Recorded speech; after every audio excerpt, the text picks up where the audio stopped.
Thank you for joining us, Batool, on this episode where we're going to be breaking down all of this crazy week that's been going on. I speak for so many of us where I feel like it's been very hard to watch a lot of the carnage and the scenes that are coming out of, the recent hospital bombing, the church bombing, the children that are dying, the death toll increasing by day. Can you tell me, what do you make of all that's going on right now in occupied Palestine? I was surprised by what happened in October the 7th. But it's not the events of October the 7th that surprised me as much as the fact that it's ultimately taken 7.5 decades for the Palestinians to basically rise up in a way that tectonically shifts the balance of powers and essentially weakens the Israeli occupying entity. Because that's exactly what we saw on October the 7th. Because ultimately the Palestinians have learnt, just like the rest of the oppressed nations that defeated Western colonialism, that you ultimately cannot call upon the UN to invoke resolutions that are hidden on the shelves, like, Gaza's besiegement is illegal, or the West Bank's occupation is illegal, or that Palestinians have the right to return. That the only way to bring about true change is to basically force and to shift the balance of powers on the ground.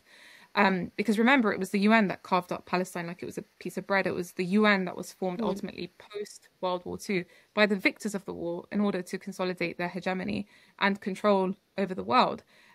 So ultimately, every action has a reaction. So it's like, what do you expect from a besieged and then occupied people for 75 years, whose homes have been bulldozed, who've been literally kicked out, making way for fresh Zionist Jewish settlers to steal. In terms of what we've seen, were you surprised by them outright bombing a hospital with over 1,000 civilians? Not at all. Really? They've used chemical weapons. They've used white phosphorus. At least 160,000 Palestinians between 2008 and 2023 were killed or severely injured.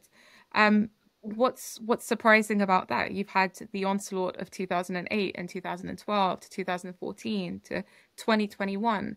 Every single other year, a whole bombardment, a whole carpet bombing of Gaza is launched, and they claim the objective is to target the resistance. Well, they've ultimately failed. So it's a failed case for them, because if it didn't work in 2008, how is it going to work in 2023? But ultimately, this is the reality that Palestinians have been living since 1948. We always need to bring it back to the root. Olive trees being decimated, sewage being pumped into fields so Palestinians can't farm. When you talk about Gaza specifically, you're talking about a besiegement since 2007. It's been 16 years that Gaza has been an open air prison that's completely blocked from the world. So Gazans are completely trapped. You're talking about a land, sea, and air blockade. So this colonial criminal siege did not begin 10 days ago. And furthermore, Gaza was occupied since 1967. From 1967 until 2005, Gaza was actually illegally occupied. But actually what forced the Israeli occupation to withdraw was the Palestinian uprising. It was the Second Intifada that led to a unilateral withdrawal of the Zionist settlers. So imagine in Gaza, you literally had Zionist settlers in the same way that you have that in the West Bank, right? But ultimately, the Palestinians knew and expressed that it was not appealing to their oppressors that would grant them that victory. In fact, it was under the Oslo Accords that the greatest amount of land theft and annexation actually happened. So those who purport that peace comes about through negotiation and sitting on the table, the Zionist slogan is from the Nile to the Euphrates. It's an entity that is expansionist in its nature in order for it to survive, because it was erected on the ruins of the ethnically cleansed Palestinian people. And they know that the only way to support that occupation is through brutal suppression. How was a besieged people able to carry out such an operation? What happened on October 7th? The resistance made it clear that this was an operation that was years in the making. So what's absolutely shocking, and the first question mark that gets raised over here, is the intelligence. You have collaborator networks that are robust within the Gaza Strip. I mean, you're talking about an entity that was occupied from 1967 until 2005. Every inch of the Gaza Strip is known to the T. You literally have the CCTV footage of every single inch of that land. So the Al-Aqsa flood battle in many ways was that greatest turning point that has occurred since 1948, since when the occupying entity was established. Essentially, what it did was it turned the equations upside down, because for the first time, you've actually got the Gazans basically pushing through those walls, those colonial walls that were created, and they were sweeping right into the heart of the 1948 borders. So ultimately, the battle transformed from one that was defensive deterrence, aka the Zionist entity launches an onslaught, and then they have to then respond to that. It went from being defensive for the first time in 7.5 decades to an offensive transformation. When we talk about the entity's weakness, the biggest aspect of this is dealing a blow to the intelligence and the military field at every level. Ultimately, October the 7th, what it did was it shattered the notion that the occupying entity is this mighty force to be reckoned with. And it further allowed the Palestinians to establish this new deterrence equation that actually now they're seeking to stabilize, which is the notion that, we can attack the heart of the 1948 borders as and when we see fit, through every means, and it's a surprise. So ultimately, this transformation, it's important that we understand how the politics of it works. It's not something that happened and that's it. It's established. It takes time. It takes time for those effects to be digested. I'm not exaggerating when I say that, the leaders of the occupying entity, they wake up still in shock that this happened. They get nightmares about what's happened. Ultimately, what the resistance are doing right now is they want to get to a stage where this deterrence equation becomes consolidated such that it cannot be disrupted. And new equations subject to this new reality are consolidated, because the Israeli occupation and those who support it now are trying to reverse this new reality. When we see the blood, when we see the killing of the innocents to the unprecedented scale that we're seeing in Gaza right now, of over 1,000 literal babies and children, what we see is happening in Gaza right now is an operation of just pure revenge.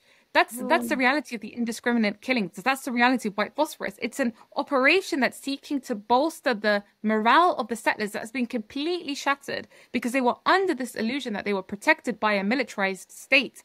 The resistance has made it very clear that when it fires rockets, that is in order to expose the geographic and the demographic vulnerability of the reality of the occupying entity, is that these individuals, taxpayers' money is paid in order to send Jews from across the globe to live as settlers in a land, essentially where they are living on the ruins of the ethnically cleansed Palestinian people. You have to incentivize them to live in an environment where there's a potential lack of security. How do they get incentivized? Imagine they tell you that there's a safe haven, there's beautiful weather, there's great kebabs on the streets, there's protection. Ultimately, there's protection. And you will be surrounded by this idea of the dream of the Jewish homeland, essentially. That's exactly how they sell it, to try and encourage as many people to go as possible. Because of course no state can be erected without a people. And that's the crucial thing. The settlers ultimately are the enablers of the occupation.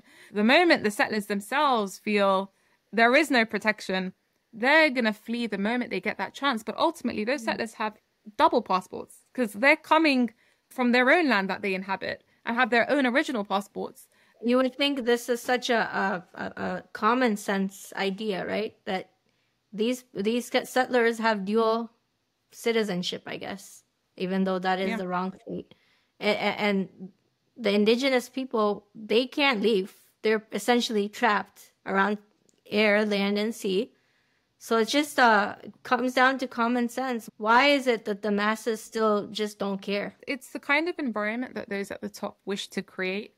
So if you look at the reality of the West, it's built upon fakeness, entertainment, movies, Hollywood, celebrities, influencers. These are all very important tools to consolidate the kind of trajectory and the kind of society that the capitalists and those at the top wish to create. They have to essentially numb you.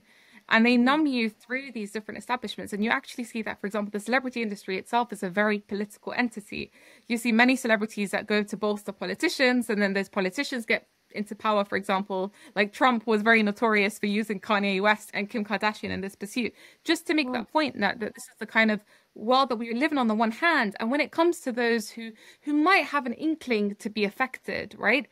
The mass media know how to turn the victims into perpetrators and the perpetrators into victims. And that's a very important strategy in order to justify wars, to justify invasions. For example, we see that Islamophobia was a very important tool in order to garner consent for occupying Muslim countries. That's why Islamophobia for the longest time was a priority on the agenda of the Western establishment, because A, it wanted to create a kind of inferiority complex within the Muslim communities domestically so that they don't stand up and challenge the unjust status quo and defend themselves. So that's why they introduced counterterrorism laws, and they introduced the likes of Prevent in order to censor what those dissenting voices have to say. So it's almost like you have to pay a price for what you say. So it's the fear mongering. What astounds me about this is how the IDF themselves went out and posted that they're gonna be bombing the Gaza hospital, that they did bomb the hospital, and then they deleted multiple tweets. And then somehow, I don't know if it was like a PR nightmare where they went back and they turned the whole thing on the resistance. They pointed the finger so easily when there's so much evidence disproving that. I think from the mouth of those at the top themselves. So it's not, I mean, look, the Zionists gloat about killing Palestinians. They literally say they're human savages. Yeah, their MO.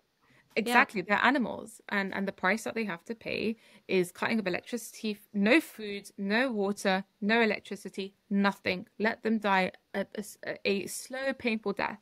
They openly talk about these things, and they're not shy of that reality. And the thing is, the reason that they gloated about the bombing of the hospital is because they genuinely thought that they could get away with it. They were under the pretext and the premise and the illusion that actually no one's going to react to this. And I don't think they knew the extent of the killing toll. I think the moment the numbers started to rise and this really started to gain traction, they were like, hold on, we're in a little bit of trouble here. And so that's ultimately why they retracted. But we should not be surprised one bit that mass media is the way that it is. It's either owned by government entities or it's owned by billionaires. And the job of these establishments is as an echo chamber for the establishment itself. Geostrategically and geopolitically, priorities are shifting because the global south are getting stronger and stronger, and the balance of powers is tilting in their favor. And ultimately, we're seeing the demise and the sinking of the American empire. With time, this has been a gradual process, and alongside it, you're seeing the decaying of its tentacles and its powerhouses globally.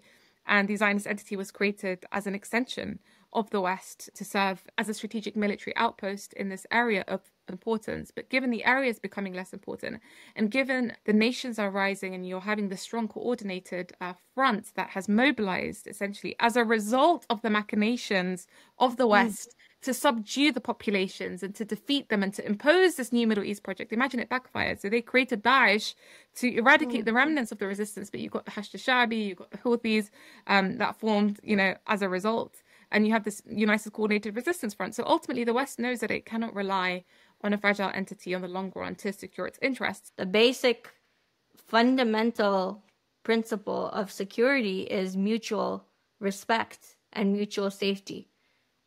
Do you think America is going to realize that, or that in order to move forward, it needs to respect so that we can at least benefit from something rather than getting kicked out altogether?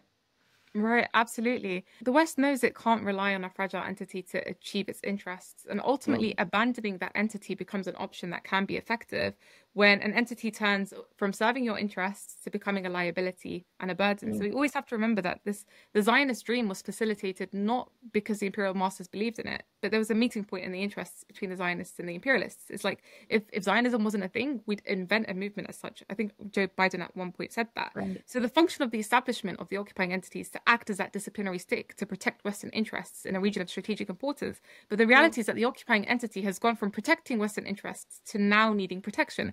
And no longer is it that main tool through which the West consolidates its hegemony in the region. You can think of the Zionist entity now as a reserve force that is available for the West as like this extra intelligence and military through which it can confront adversaries like Iran and Russia. But if America decides that it wants to recognize the power balance on the ground and it wants to deal with the real and the effective forces, because let's be real, it's the effective forces on the ground that if you deal with them, at least partially your interests can be met. We're talking about the forces that have formed in the region that do not accept imposed hegemonic humiliation. That is their policy. We'll deal with you if you deal with us with mutual respect. And now these entities are the entities that have the upper hand in the region. It's a policy of hegemony and working to monopolize these forces that led to the cohesion of these forces in the first place. So I think if America wants to look at its interests, then it needs to realize actually that to keep fighting and to keep subduing and to keep undermining the people of the region through its hegemonic tentacles, that's not served you anything in these past 2 decades. That's only led to your weakening and to their strengthening. But the interesting question over here is that that's when the function of the Zionist entity becomes obsolete, because the functional role of the Zionist entity was to confront, it's to put those regional powers back in their place in order to serve Western interests. So if right now you're in a position where you're actually mending ties with those entities and you're going in the direction of compromise, and America is going in the direction of compromise with Iran eventually, maybe not now, we're not seeing that now, but it's going in that direction. Why? Because logically speaking, there's nothing America could do to stop Iran's development. 40 years of brutal sanctions have overturned. Speaking of the strength that you're talking about, do you think that obviously we see the world turning up for Palestine? You see the more that they revenge kill and target babies and children and women, the more the world is angered. We see people marching in Jordan, and even in Lebanon, there's people on the streets taking over the embassies and storming. Do you think that the Arab nations who have been mum about all this, we see Iran leading this resistance front, are they going to come together at some point? Are they going to unite? Are they going to put an embargo or a boycott to put pressure on the carnage ending? I'll make an important point here. And you mentioned the Islamic Republic of Iran. But Iran is the only real serious nation when it comes to actually placing principles over national interests. And ultimately, it's the reason that it's been besieged in sanctions for the past 4 decades. It's because its principles overshadow its national interests. And any entity that decides to go in that direction, where they really put human principles first, there's ultimately a price that you'd have to pay. But ultimately, what the resistance is trying to do right now, specifically Iran, is it's trying to prove to the Arab nations, especially those that normalized, so from the Gulf states, and especially the likes of Saudi Arabia that were on the cusp of normalization, it's trying to show them essentially that supporting the Zionist entity is a losing game, which is why Amir Hossein Abdullahian, he said that the resistance in the region is making independent decisions and no one can guarantee the conditions will remain the same. And that's a very kind of implicit statement to say that actually, in the same way that no one anticipated October the 7th, you don't know what extra additional surprises we have, and you don't know how long the confrontation is going to take before actually the occupying entity ceases to exist. This was actually the remarks that he made during a speech at an emergency meeting of the Organization of Islamic Cooperation that occurred in Saudi Arabia like 2-3 days ago. But ultimately, look, we know that with the Gulf states, they're not independent. The Gulf states are hostage to America. In return, they get security. In return, they get their thrones and their seats. They go where their interests take them. When you look at realities like the UAE joining BRICS, or for example, a normalization or the reestablishment of ties between Saudi Arabia and Iran, that has everything to do with the Gulf states trying to find the new middle ground, because even they acknowledge that America is a sinking ship. So it's almost like if we don't want to be left high and dry. They don't want to, but at the same time, they are really stuck in the middle, because at the same time, they're not independent. It's not like these decisions are in their hands. So it's America that came forward and said to Bahrain, said to the UAE, said to even Morocco and Sudan, you have to normalize ties. You don't really have a choice in this matter. The Muslim world is clamoring for where are the Arab leaders and what is Crown Prince Salman bin Salman doing? I mean, he was single-handedly leading the coalition against the innocent Yemenis not too long ago, since 2015, and that led to the starvation of millions, put an entire country into famine, blockade. The Muslim world hasn't figured out that really there is no hope in these Arab leaders. Right. It's important that we make a distinction between those in power and the people of these countries, because it's exactly as you say, the people of those countries are mobilizing, are taking to the streets. Even with nations like Egypt, for example. So Egypt was actually the first, I believe, Arab country to normalize. This was in Camp David, with Anwar Sadat. You know, so it's been decades. We're talking about since the beginning of the 1980s, so over 40 years. But yet, look at the steadfastness of the Egyptian nation when it comes to the Palestinian cause, for example. I mean, just literally yesterday, you had Egyptians taking to the streets, begging the leader of the resistance in Lebanon to intervene, you know, and to kind of cause a decisive blow. Despite all the efforts by America to sow discord and division, because that was ultimately its strategy for the past decade since the so-called Arab Spring, was to ultimately cause sectarianism. It was to create this entity called Daesh. It was to bolster the Muslim Brotherhood. It was to put Erdogan in the face of the Brotherhood as this like Sunni pole to fight the so-called Shia crescent led by the Islamic Republic of Iran. Of course, the superpowers couldn't care less if you're Sunni or Shia, but they know how to stoke the seeds of sedition within the hearts of... ISIS just bombed a Shia mosque in Afghanistan. And I couldn't help but think that, you know, is this like a big distraction at this time when everyone's coming together and all eyes are here? What's interesting is the resistance fought Daesh not under the sectarian line, not because Daesh hates or fights because a Shia resistance per se. They fought Daesh under the title of like the American conspiracy project for the region. This is a very important point, that we don't get dragged to the square that they want us to be, to look at this issue as a sectarian issue, because at the crux of it, Islamophobia is not anti-Islam. This Shia genocide that we're seeing is not anti-Shiism. These realities are political. It's inherently political, because the line of resistance is being led by Iran. That's a Shia nation. That is why they seek to mobilize an entity like Daesh, for example. They pump Daesh with these ideas that, you know, Shias are Rawafid, for example, you'll go to heaven, you'll feast with the Prophet if you kill them, for example. It's for them to cut this line of resistance that is representing the true Islam, that is really fighting imperialism and is seeking independence, and is seeking dignity and izzah and freedom. Is Netanyahu unhinged? Can he act independently from the United States of America? No. The reality is, anyone who understands the power dynamics that govern the Zionist entity and the American establishment, or the West more generally, is that actually the Zionist entity was a creation of the West in order to fulfill their functional role. The Zionist entity receives complete security, military and economic protection from the West. And the truth is, even the West itself wasn't prepared for this war. So America sent its warships to the region because the Israeli occupation entity is very weak. And the Western leaders, they themselves went. So you had Macron, you had Angela Merkel, you had even Rishi Sunak. They went there just to calm them down, just to calm the occupation authorities down and to reassure them, because the occupying entity we're seeing it shamelessly seek help from the West and express that these are its worst days.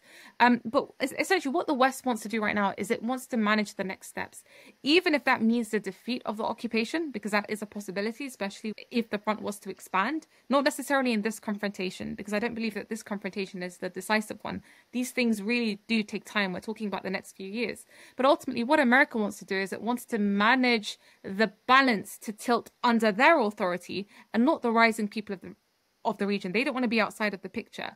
It goes back to the point that ultimately the West knows that it cannot rely on a fragile entity to achieve its interests. It's hard for me to hear that as an American, to know that my tax dollars, that the government, the place that I live in, is literally backing this carnage. Where do we go from here? A lot of people are asking in the U.S. Capitol and in a lot of places here in the United States to practice restraint, to have a ceasefire. Are these efforts falling on deaf ears? What are we going to see? We're currently witnessing a transitional phase. There's turmoil because the occupying entity, as we were saying, does not want to change the deterrence equation, which they are seeking to reverse. They're seeking to reverse this through the blood of women, through the blood of children in Gaza. But ultimately, it's important to understand that no entity is interested in expanding the front. But the resistance is ready. The resistance considers that it's already achieved a victory. It's demonstrated the fragility and the failure of the occupying entity more than they imagine, and consider that a victory for them. So it's actually likely that this settlement will end after a lot of innocent blood. If the West doesn't review its positions, it will find itself after a while really outside the sphere of influence. We know for sure that the occupying entity has suffered a major setback. The Axis won an important victory, and we may see new surprises occurring from the resistance. major operations deep within the entity. Because look, the entity was not reacting based on anything during October the 7th.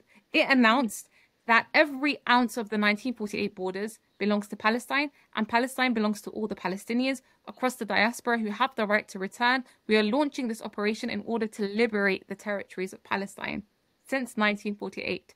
That's the demand of the people of Palestine, that we want our land back, and we refuse to live under the hegemony of occupation and colonialism. That's gone on for too long. But ultimately, interventions and scenarios of wars are decisions that are not made on an emotional basis. This is very important from both sides. It's made on strategic, it's made on tactical grounds, even if the public's patience runs out, even if the people who are so sick and tired of the genocide and the onslaught and the bombing of the hospitals say, when is the resistance going to intervene?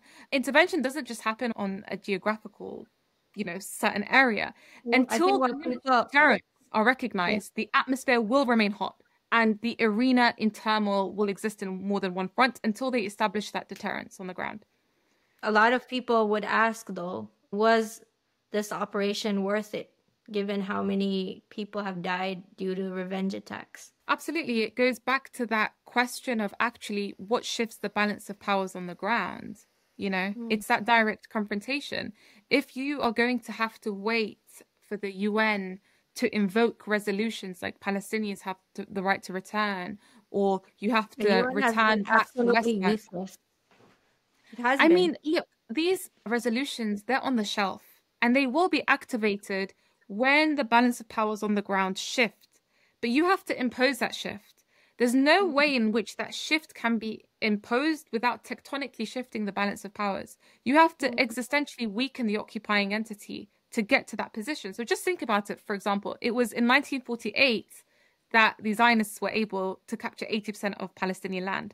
They established a certain equation. 1967, they went into all of historic Palestine. They also captured the Golan. They also captured Syria. So they marked their territory by that point, that we're expansionists. That allowed them to then go into Lebanon in 1980. How else were the Zionists able to do that?